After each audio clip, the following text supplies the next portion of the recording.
Hello everybody, this is Yoko's Anime Reactions, and this is going to be my review for Sugar Apple Fairy Tale Episode 1. Yes, the first episode's now out in the dub, and like I mentioned in the reaction, all the shows that I mentioned that I was wanting to do so far, besides, the usual ones I would pick up, like Dr. Stone, Attack on Titan, dang it, what else? Whatever else was coming out this year. That I had wanted to pick out something new. Well, yeah, because like I said, as soon as I'm not talking right, apparently. These are new anime, which means they only have one episode out a week for the dub, which means that now that this episode's come out, it'll be a week before the new one comes out, so it'll be easier to do. Unlike, the regular shows that I do that have a ton of episodes that I have to get through. Which, actually, I do need to work on that. Anyway, this is a cute little romance anime from what I've seen so far, and it has a bit of a dark undertone to it because it mentions fairies and humans rising up and enslaving the fairies, and apparently, in order to be able to control them, humans will rip off one of their wings, because apparently the wings are their life force, like their heart, essentially, and if you destroy it, you can kill them. So they use that as leverage to keep the fairies obedient.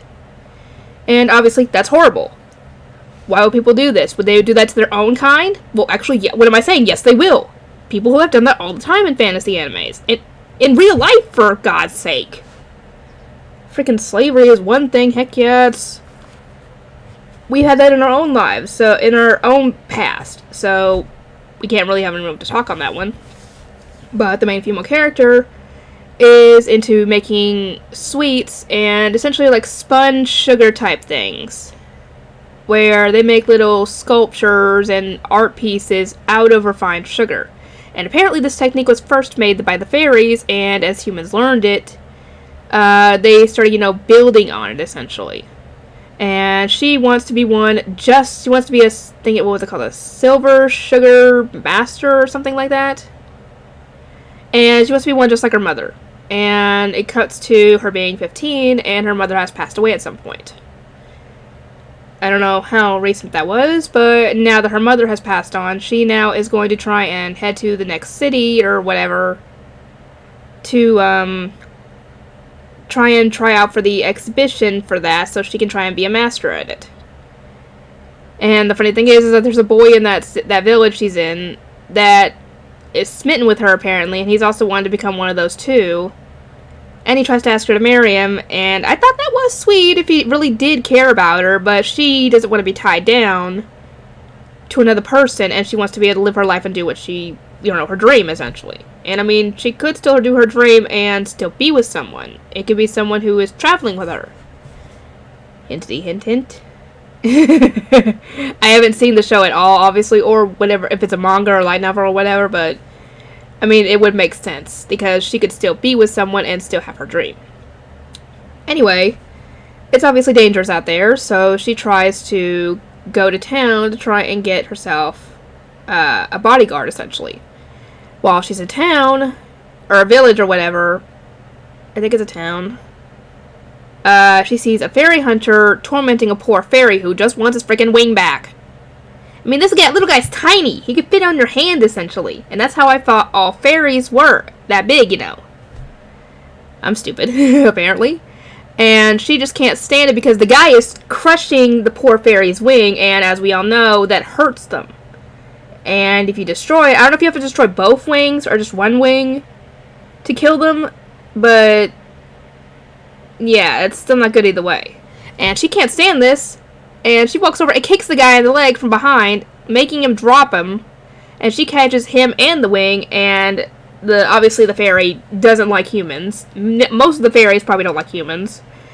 And he runs off grabbing his wing and runs off. And the guy chastises her for doing that, and she was like, you were going to kill him anyway. What does it matter if he gets let go, because you would have been out of fairy either way. Which is right. And then everybody else starts yelling at him for getting mad at her. And she goes to the market to get herself a fairy warrior, essentially. So she's gonna have to buy one, like most of the people do. And like I said, I figured that fairies weren't that big, because most of the fairies that we've seen in that shot of her going through the market were all small. She was telling a guy that she was wanting a fairy warrior because she needs a bodyguard, someone to protect her. And he says that there's only one guy that's got one, and it's apparently damaged goods. How is it damaged goods? Because the only damage to the fairy should be, him or her losing their wing to be able to control the fairy. So what else could they have possibly done to the poor guy to make him damage goods? I guess we'll find that out later. Anyway, she gets there, and the guy is big. He's taller than her. I'm like, I guess fairies can be in both sizes. And his wing it looks awesome. It's very beautiful. It's a very beautiful blue wing. Very intricate, and obviously she loves it, because it looks, who could blame her? And the guy ain't half bad looking either. But he starts insulting her and calling her a scarecrow. Which, she's not that big, but still, she's not a scarecrow.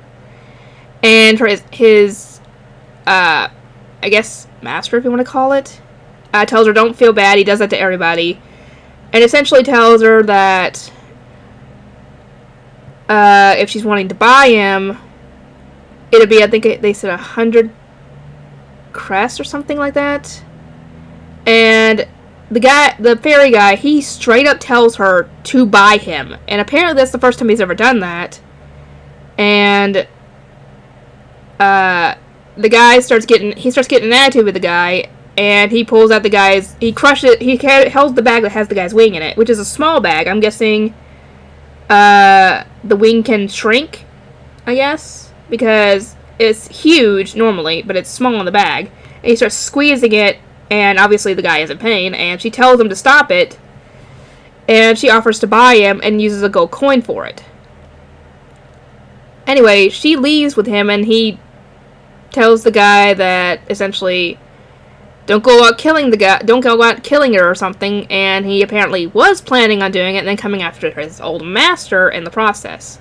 Oh, another thing about this guy apparently is that he killed 3 fairy hunters before he was taken in. So that's something to be said about his skill. And they head out, and obviously she's wanting to be friends with him because she doesn't believe in treating fairies like that. She wants fairies and humans to be able to live together in peace, and obviously somebody needs to take the first step to make that happen. And he thinks she's naive, which she probably is, but I can understand her situation. She doesn't want to treat people that way because, well, karma's a bitch for one thing. And, they all live in that world. Surely they should be able to get along. And he tells her that she's naive, and that, yeah, he essentially is kind of rude to her. And she essentially tells him that once we get to that town where she's heading, she is going to give him his wing back. Because she doesn't plan on selling him to anybody else. She's going to give him his wing and give him his freedom.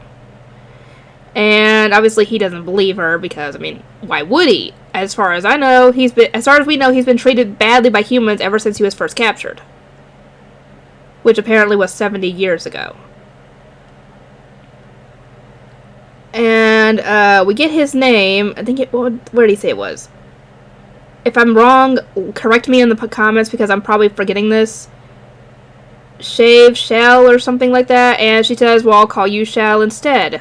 Or whatever you say. Whatever his name is. And during the night, when they're resting, she has a dream about her mother, and her mother's telling her, go follow your dreams, don't worry, I'm always, watching over you. And she wakes up, and he's literally over her, and I was like, what the fuck are you doing? And it was either he was watching her sleep while she's crying, which is creepy, or he was planning on killing her and getting his wing back, which actually was what he was planning on doing, was getting his wing back, and he was so close, but she woke up. And she thinks the option is to roll up in her blanket to be able to keep it safe. And apparently something about her is getting his attention, though we don't know what it is. Later, they end up encountering some bandits that end up going after their wagon. And she tries to get him to go and, stop them because they're going to get killed if they don't. And he's telling her to order him or she'll hurt his wing, essentially. He's trying to get her to act like all other humans do. And the way he's doing it is very, in a slightly seductive looking manner from the way he's acting.